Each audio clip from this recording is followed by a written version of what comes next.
L'alimentation, c'est 70% de tes résultats. Apparemment.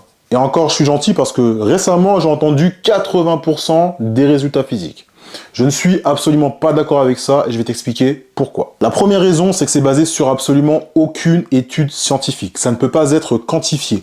Pourquoi? Parce qu'il y a beaucoup trop de paramètres qui rentrent en compte. Ça va dépendre du sujet, ça va dépendre de combien de fois tu t'entraînes par semaine, ça va dépendre de ton objectif, ça va dépendre de si tu es quelqu'un de sédentaire, ça va dépendre de si tu es en surplus, si tu veux perdre du poids, ça va dépendre de énormément de choses qui ne peuvent pas être fiabilisées à 100%. Personnellement, je pense que c'est une information qui a été un petit peu popularisée pour permettre aux gens de déculpabiliser, de ne pas s'entraîner entre guillemets correctement. Mais bon, ça ce n'est que ma théorie. Je vais t'expliquer mon point de vue, tu vas comprendre très rapidement.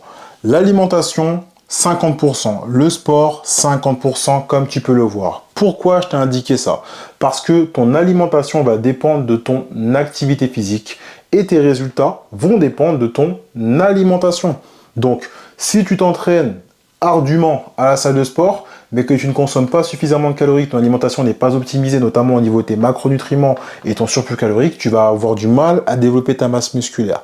Mais, à l'inverse, si tu es en surplus calorique, mais que l'intensité de ta programmation est mal gérée, que tu as mal choisi ton niveau d'activité physique, qui va entre autres avoir un impact sur le total calorique que tu dois consommer à la journée, tu vas soit te retrouver à stocker de la masse grasse parce que le surplus sera trop important par rapport à la dépense énergétique, ou alors tu vas avoir du mal à développer ta masse musculaire. Parce que la programmation, elle doit être optimisée. Les deux sont liés, les deux sont importants. Oui, si tu te concentres sur l'alimentation, tu vas prendre de la masse. Magnifique, tu vas prendre de la masse. Mais est-ce que tu veux prendre de la masse ou prendre du muscle? C'est pas la même chose. Tu veux prendre du muscle, tu veux construire du muscle, pas prendre du gras. C'est pas ça qu'on veut. Voilà pourquoi c'est important de partir du principe que les deux sont tout aussi importants. Une programmation bien structurée, avec des exercices choisis par rapport à ta morphologie, par rapport à ta génétique, par rapport à tes points forts, tes points faibles.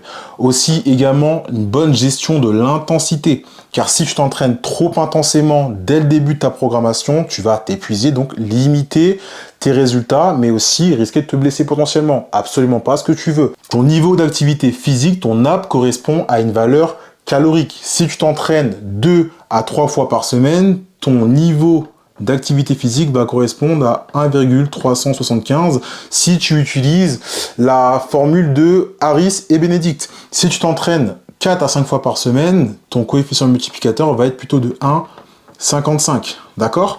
Mais ça va dépendre également de l'intensité de tes séances. Parce que si tu t'entraînes 2 à 3 fois par semaine avec une intensité très très haute, peut-être que le bon coefficient multiplicateur va être 1,55 pour toi. Voilà pourquoi il y a des subtilités comme celle-ci qu'il faut être capable de comprendre. Parce que si tu utilises un mauvais coefficient multiplicateur, tu peux soit te retrouver à prendre trop de masse et du coup potentiellement stocker de la masse grasse, ou alors avoir du mal à développer ta masse musculaire. Donc les deux sont tout aussi importants l'un que l'autre, d'accord? Pars du principe que tu optimises les deux et tu verras que les résultats que tu souhaites avoir arriveront bien plus vite que tu l'espères. Pars du principe que c'est du 50-50. Personnellement, c'est ce que je prends le temps d'inculquer à chacun de mes coachés, de leur faire comprendre qu'il n'y a pas un qui doit être plus important que l'autre. Parce que se mettre ça en tête, c'est indirectement se brider, indirectement se dire que je peux fournir plus d'efforts à la salle de sport, je dois fournir plus d'efforts à la salle de sport, ou alors je dois aussi me dire bon bah c'est pas important l'alimentation. Je te dis pas que tu dois être à 100%, d'accord? Mais si dans ton alimentation tu suis à peu près 70% de ce qui est indiqué dans ton plan alimentaire, éco-sport, pareil, tu es à peu près 70% investi, si j'ose dire, t'inquiète pas, tu auras des résultats, d'accord? Tu auras des résultats, c'est certain.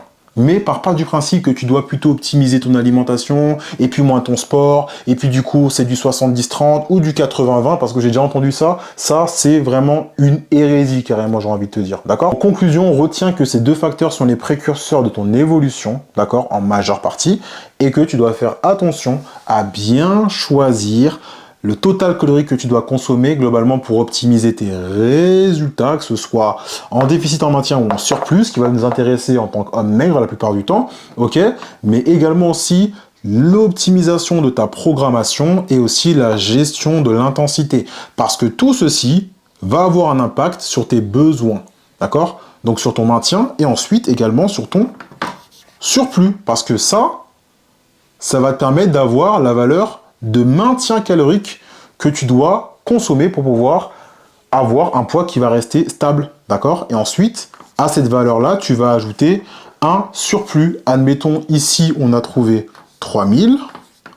Eh bien, un surplus calorique de 10%, ça va nous faire 3300, d'accord? Donc, plus 10%. Voilà. J'espère que tu auras compris mon point de vue. Donc si tu veux qu'on regarde ensemble ce qui te fait stagner dans ton évolution, eh bien n'hésite pas à m'envoyer un message dans les DM et on regardera ça ensemble avec grand plaisir. Force!